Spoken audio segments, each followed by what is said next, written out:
Magandang araw. Sa Aralin 16, tatalakayin natin yung ugnayan ng pamahalaan at ng pamilihan. So ano ba yung mga nagagawang kontribusyon ng ating pamahalaan sa ating pamilihan?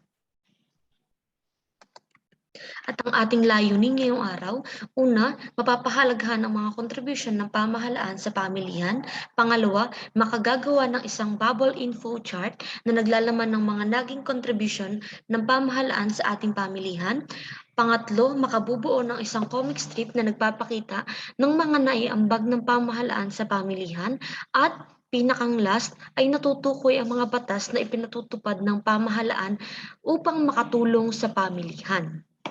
So ang pinakatiyak na layunin sa module na ito o sa aralin na ito ay matutunan mo yung bilang isang mag-aaral ang mga mahalagang ideya o konsepto tungkol sa ugnayan ng pamilihan at ng pamahalaan. So mula sa mga gagawin yung mga activities, sa paggawa ng bubble info chart, sa mga comic strip, ma-identify ninyo ano ba yung mga naitulong ng ating pamahalaan, ano ba yung mga batas na ipinatutupad ng ating pamahalaan upang makatulong sa ating pamilihan. Yan.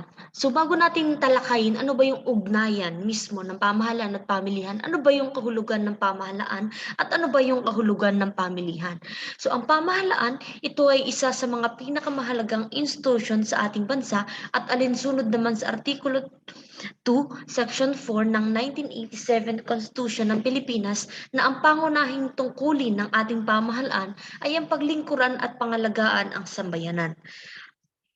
Ano naman yung kapamilihan? So ito ay na-discuss na natin sa ating Aralin 15, yung kahulugan ng pamilihan, yung mga estruktura ng pamilihan, yung uri ng pamilihan, yung ganap na pamilihan at di ganap ang kompetisyon na pamilihan. So natalakay na natin yun sa Aralin 15. So ito na yung pinakang definition niya.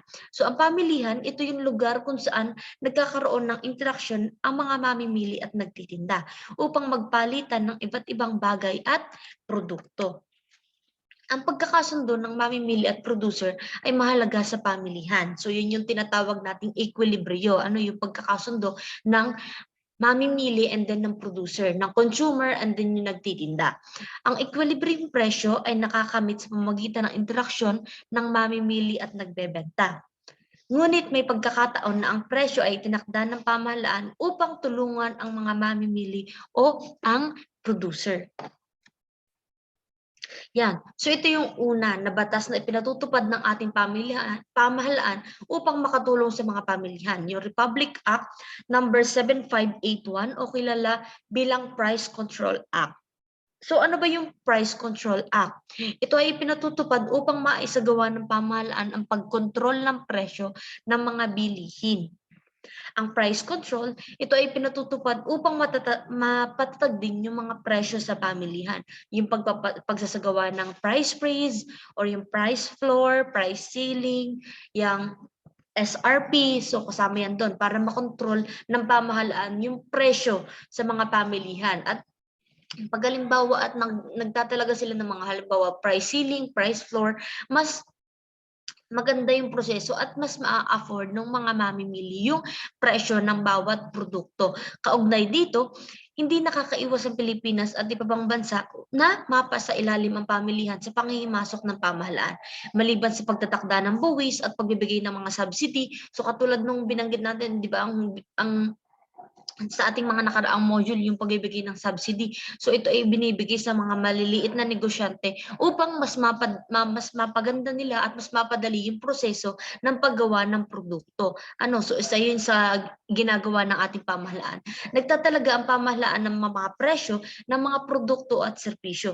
Upang mapatatag ang presyo sa pamilihan, ipinatutupad ang price stabilization program at maiwasan ang mataas na inflation o yung inflasyon na tinatawag. Ang pagkontrol ng pamahalaan sa pamilihan, sa presyo ng pamilihan ay nahahati sa dalawang uri, ang price ceiling at price floor. So ano ba yung pinagkaiba ng price ceiling and price floor? So yan. So ang pagkontrol ng pamahalaan sa presyo ay sa pamilihan ay nahahati sa dalawang uri, ang price ceiling at price floor. So ano ba yung price ceiling? So ito ay kilala rin sa katawagan bilang maximum. Yan, so yan yung pinakang word diyan. So kailangan natin tandaan, maximum price policy o yung pinakamataas na presyo na maaaring ipagbili ng producer ng isang producer ang kanyang produkto. So ito ay mahigpit na binabantayan ng ang mga produkto na kabilang ang mga pangunahing pangangailangan. So ang karaniwang binibigyan nito ng price ceiling as yung mga pangunahing pangangailangan natin katulad na lamang ng pagkain, gaya ng bigas, asukal, kape, harina, tinapay, itlog, at maging mga instant noodles na minamarkahan ng pamahalaan na tinatawag nating suggested retail price. So yung pinakamataas na presyo na pwedeng ibigay ng mga producer sa ating mga produkto at serbisyo. So ano ba yung suggested retail price? Yung tinatawag nating SRP. So ito yung lagi natin natandaan. Nakikita ito pag minsan sa mga pack ng mga product. So makikita nyo yan, yung mga SRP, tapos yun yung price niya. So kailangan yun yung price na pwedeng, yun yung price na, yung pinakamataas na price na pwedeng ibenta sa mga mamimili. So ito ay tumutukoy sa presyo itinakda ng pamahalaan para sa isang kalakal o isang produkto. Ang patakarang ito ay isang pamamaraan upang mapanatiling abot kaya para sa mga mamamayan ang presyo ng nasabing produkto. Next is yung price floor. So ito ay kilala rin bilang price floor at kabaligtaran ng ating price ceiling, minimum price policy na tumutukoy sa pinakamababang presyo na itinakda ng batas sa mga produkto at serbisyo. So ito naman ay upang matulungan ang mga producer. So syempre para mabawi din ng mga producer yung kanilang ininvest dun sa isang product, yung kanilang mga ginastos, yung mga ginamit nilang mga salik sa paggawa ng mga produkto. So katulad ng price ceiling, isinasagawa ito ng pamahalaan upang matulungan ang mga producer. Kabilang sa sistemang ito ang pagkakaloob ng tinatawag nating price support sa sektor ng agrikultura at ang batas naman na nauukol sa pagtatakda ng minimum wage. So kabaliktaran lang siya ng ating price ceiling. So kung price ceiling natin, yung pinakamataas na presyo na pwedeng ibigay doon sa isang product, as a price floor naman is yung pinakamababang presyo na pwedeng ibigay doon sa product o serbisyo. Samantala, sa panahong nakakaranas o katatapos pa lamang ng kalamidad, katulad ng karaniwan ngayon, pag halimbawa nagtatapos ng bagyo, katatapos ng isang pandemya, isang digmaan o isang crisis, ang pamahalaan ay mahigpit na nagpapatupad ng price freeze o pagbabawal sa pagtataas ng presyo sa pamilihan. Okay, so kasi karaniwan, yung pag halimbawa, di ba, kailangan mo yung product. And then, ang ginagawa ng ibang negosyante, pag halimbawa, di ba, ang ginagawa ng ibang negosyante, tinatago nila yung kanilang produkto. And then, pag halimbawa, at kailangan ng mga mamimili o ng mga consumer, so ilalabas nila yun. Ano yung gagawin nila? So tataasan nila ng presyo. So ang ginagawa ng pamahalaan upang makatulong sa ating pamilihan, ipinatutupad nila, mahigpit nilang ipinatutupad yung tinatawag nating price freeze. So yung price freeze, ito yung pagbabawal sa pagtataas ng presyo sa pamilihan. Kasi yung ibang mga negosyante, pag halimbawa may nangyayari kalamidad, bagyo, yung mga lalo na yung mga pangunahing pangangailangan, ano yung ginagawa nila? Sinasakto nila na dinadagdagan nila yung presyo ng kanilang produkto at serbisyo na ibinibigay sa ating mga mamimili. And then, labag din sa anti-profiteering law ang labis na pagpapataw ng mataas na presyo. So ito ay pinatutupad ng pamahalaan sa pangunguna ng DTI, ang tinatawag nating Department of Trade and Industry. Bilang pangunahing ahensya na may tungkulin dito, sa tulong na rin ng mga lokal na pamahalaan katulad na lamang ng barangay, bayan o lungsod, upang masigurong ang galaw ng presyo ng mga produkto at serbisyo sa pamilihan ay naaayon sa mga batas na pinatutupad ng ating pamahalaan. So yung mahigpit na pagpapatupad ng price control, ng price freeze, pag halimbawa at may mga nararanasan tayong mga kalamidad and then nagkukulang yung supply ng mga produkto, yung mga pagpapataw ng mga price ceiling, price floor, So ilan lamang yan sa mga na itutulong ng pamahalaan sa sektor ng mga pamilihan. Yan. So next naman is yung buwis. So ito ay pinapataw na presyo na dapat bayaran ng mga producer o bahay kalakal para matugunan ang kakulangan sa pondo ng pamahalaan at makapagbababa ito ng iba pang suliraning panlipunan o pangkalusugan. And then meron tayong tinatawag na mga uri ng buwis. So siya ay madidiscuss din natin sa ating aralin 21. So yung kahulugan ng buwis, ito yung tulong ng mamamayan sa ating pamahalaan.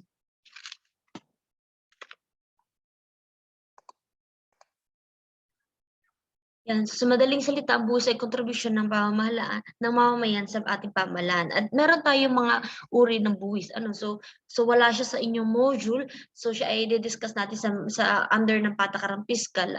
So bibigyan ko na lamang kayo ng pinakang definition ng iba't ibang uri ng buwis. So, uri ng buwis, so, halimbawa na lamang is yung professional tax. So, ang lahat ng professional na may sariling pinagkakakitaan tulad na lamang ng abogado, doktor, dentista, at iba pa ay nagbabayad ng buwis na ito. Yung professional tax. And then yung sales tax naman, ito yung pangkalahatang buwis na ipinapataw sa biniling produkto at serbisyo. And then yung tariff na tinatawag, so ang buwis na ito ay pinapataw sa mga binibiling imported na produkto. And then yung community tax, so ito ay kilala sa tawag na sedula. So pag kayo nag-18 years old na, so maaano niyo siya. So yung sedula, ito ay binabayaran ng mga mamamayang may hanap buhay o wala na nasa edad na 18 pataas. May trabaho ka man o wala, so kailangan mo na magbayad nito pag ikaw ay nag-18 years old na and pataas. Next is buwis sa ari-arian. So ang lahat ng ari-arian na namana, binili, at tinanggap upang regalo o donasyon ay pinapataw ng buwis na ito ayon sa market value ng ari-arian, tulad na lamang ng sa bahay at sa lupa. And then yung excise tax naman, ito naman ay pinapataw lamang sa mga piling produkto. So yun yung nahahati sa dalawa. Yung ad valorem tax, ito ay ibinabatay sa presyo ng produkto, and then yung specific tax naman, ang buwis na ito ay inaayon sa volume ng produktong ginagawa at ipinagbibili. Next is yan, yung percentage tax naman. So ito ay isang buwis sa negosyo na ang kita ay hindi higit sa 500,000 sa loob ng isang taon. At ito ay nakarehistro sa non-VAT. And then yung value added tax, ito ay yung buwis na ipinapataw sa halaga ng produkto o serbisyo na kinukonsumo ng mga tao. Kaya pag nakikita ninyo, pag kayo ay nakain sa labas o namimili, makikita nyo dun yung VAT, and then may specific percentage. So yun yung yung buwis o yung tax mo na binibigay sa ating pamahalaan. May percentage dun sa presyo ng product na yun na para sa pamahalaan. And then yung buwis sa kita, ito ay ang buwis na pinapataw sa kita ng tao o kumpanya. Ang binabayarang buwis ay magkaiba ayon sa laki ng kinikita. So kung mataas ang iyong sweldo, ay di mataas ang iyong buwis. And then kung mababa naman, ay di mababa din naman ang iyong buwis. So yan po. So madidiscuss natin siya sa ating aralin 21. Pero pwede nyo isulat yung mga binanggit ko na definition ng iba't ibang uri ng buwis. And then sa ating activity 16.1, so dito, ang panuto natin, muling balikan ang mga mahalagang teksto sa module na ito. So pitasin sa mga tekstong ito ang mga kontribusyon ng ating pamahalaan sa ating pamilihan. Itala ang mahalagang kontribusyon sa bubble info chart. So yan po yung bubble info chart natin. So ilalagay nyo lang sa gitna kontribusyon ng pamahalaan sa pamilihan. So ano ilalagay nyo dyan? Ano ba yung mga ipinatutupad na batas ng ating pamahalaan upang maprotektahan yung ating pamilihan?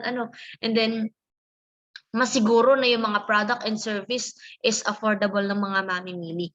So pwede nyo diyang ilagay yung mga price ceiling, price floor, so yung mga diniscuss natin kanina. And then sa 16.2, babasa kayo dyan ng isang sitwasyon. So sa una, ang gitnang Luzon ay sinalata ng bagyo. Maraming palayan na nasira. So ano kaya yung mga maaaring ibungan nito? So babasahin niyo yung dalawang sitwasyon dyan, and then sasagutan niyo yung mga pamprosesong tanong. So una, ano kaya ang maaaring gawin ng pamahalaan sa bawat sitwasyon? So ano kaya yung maitutulong ng pamahalaan? Ano kaya yung batas na pwedeng bigyan din ng pamahalaan dun sa bawat sitwasyon? Next is yun, alin sa mga sitwasyon ang mahirapan kang bumuo ng maaaring kahitatnan at bakit? Next is sa ating paglalapat naman, so gagawa kayo dyan ng comic strip na naglalahad kung paano makatulong ang pamahalaan sa pagpapasigla ng pamilihan sa bansa. So gagawin nyo ito sa long bond paper. So gagawa kayo dyan ng comic strip na halimbawa na lamang as yung mga tao pinag-uusapan nila ano ba yung mga naitutulong ng pamahalaan sa ating pamilihan. So halimbawa naman gagawa kayo ng isang scenario sa pamilihan and then mag-uusap yung mamimili and then yung producer. So pwede po yun. So bahala na kayo dyan. So sa long bond paper and then sa pagtataya naman, basahin mabuti ang mga sumusunod na pahayag, piliin ang titik ng tamang sagot. So letter lamang po ay susulat dyan. And then yung husay sa pagpapakatao, yung 2 roses and a thorn, isulat ang 2 bagay na nagustuhan mo o nakapukaw sa iyong atensyon tungkol sa aralin at isang bagay na hindi mo nagustuhan o hindi naunawaan. Ipaliwanag ang iyong sagot sa loob ng 1 hanggang 2 pangungusap. Sa 2 roses, isusulat nyo dyan, ano ba yung mga topic na nagustuhan nyo dito sa aralin na ito. And then sa thorn naman, isang topic na hindi nyo nagustuhan o hindi nyo masyado naunawaan. And then, explain nyo lang. Okay, so that's all for today. So goodbye, students. Thank you so much.